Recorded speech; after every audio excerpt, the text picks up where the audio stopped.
the drugs, the butterflies, as a way of forgetting what's gone on. He's dependent on it. On first reading the play, I found it extremely horrific, and I found myself getting angry reading it. And there's even bits where I was thinking, why the hell are you writing this kind of stuff? Because so much of it is disgusting. But then you start to understand actually just how realistic it is as well. There are dysfunctional families in every walk of life, and I think what Ridley does in the play is he depicts a society that has so much decay that the usual social order of things has been completely disturbed. And on talking with our actors, you know, we could each see similarities to things that really do go on in life. It's a play initially about love and the breakdown of family and the sort of extremes of behaviour that come with love within desperate situations. I think audiences respond very, very positively to things that are experimental and things that are challenging. And more now we've got theatre in the West End that is a warm bath experience that people feel doesn't really challenge them. Hi, my name is Jordan. I'm 17. I think the play is complicated at first, like understanding the dialogue. Like, there is some strong words in it, some really offensive words at times, but as long as you actually stay in your seat and keep watching the whole play, then I think you'll enjoy it. And I personally enjoy it. I think it has a good storyline, and I think it relates to some issues in life. There is certain elements of like racial terms in the play. I don't want to get into it, but me personally, I've been through that. I don't think it'll offend no one. I just think, if anything, it'll bring everyone together.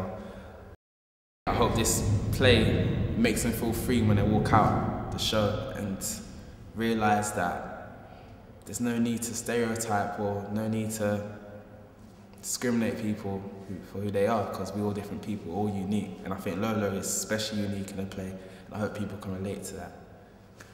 Yeah. Sound is increasingly becoming an integral part of theatre in this country. It's more experimental on the continent. We're still stuck in the dark ages in many respects. And I felt that the one thing that was missing from all of these different uses of sound in theatre was live. And I think that is the biggest and most audacious part of this project. Technically, it's going to be very tricky. The musical concept is essentially taking sound that's created live within the space that's created by the cast. I mean, in a sense, it's an experiment between to how we kind of use the text and create something that is structured, and in a sense we're creating like another kind of a score, which has a certain amount of freedom to kind of express what's happening in the play already. I've never seen nothing done like this in theatre. I've seen live bands, sudden sounds, but actually using movement sound, and you can feel that there's actually something on your hand moving, and it's amazing. I was telling someone, they were like, yeah, I've heard sound in theatre. I was like, no, come and see the show. This sound is brilliant. And he uses our own voices to create the sound. It's just, I don't know, man, no one's done that. Hopefully this will be a new invention. It'll come to the UK and everyone will be doing it, but it started here first. Remember.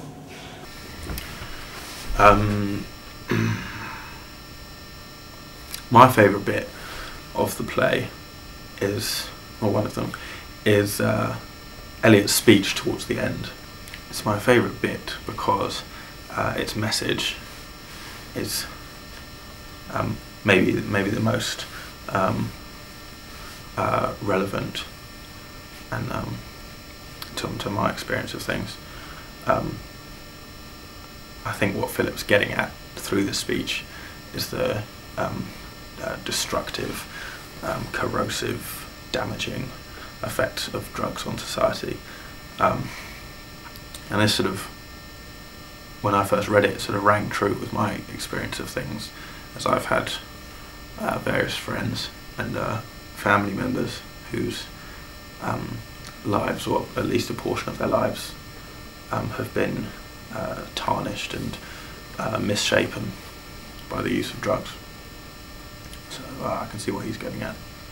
The way this play is kind of based on this one sort of drug, it makes it the drug's actually beautiful. I believe it's beautiful, but the effects isn't beautiful.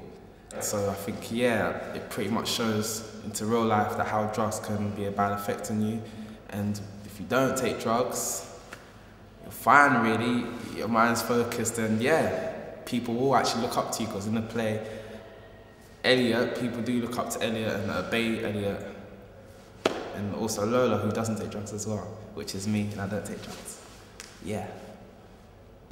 The thing is, when we see people outside begging and taking drugs and drinking and stuff, we think, oh yeah, they're just drinking, but it could be, what I think Philip Ridley's done, he's taken the aspects of things that he's seen around him and put it to the most extreme. So after watching this play, you look at everything outside a different way. Politically, I have strong political motivations for this project, not least because of the text and the content, but also because of where it is, who it's involving, and how we're doing it. And so all of the negative things I'm experiencing in rehearsals and all the positive things I'm experiencing in rehearsals are sort of part and parcel of the challenge of trying to do something quite revolutionary for Peckham. I'm grateful for this opportunity and looking forward to it. Yeah, if I see people smiling, that'll boost up my confidence. If I see people yawning, maybe it will make me want to go more, shout more, produce my voice more. Yeah, so I am slightly nerve-wracked, but I think it'll be a great success. I think everyone will be speechless, to be honest. These young actors are incredibly driven and incredibly determined to make it, but they're just at that tipping point in their careers where they're trying to figure out where they are, who they are, and their place in the world. And so for them, committing to something that is as intensive as this takes an enormous amount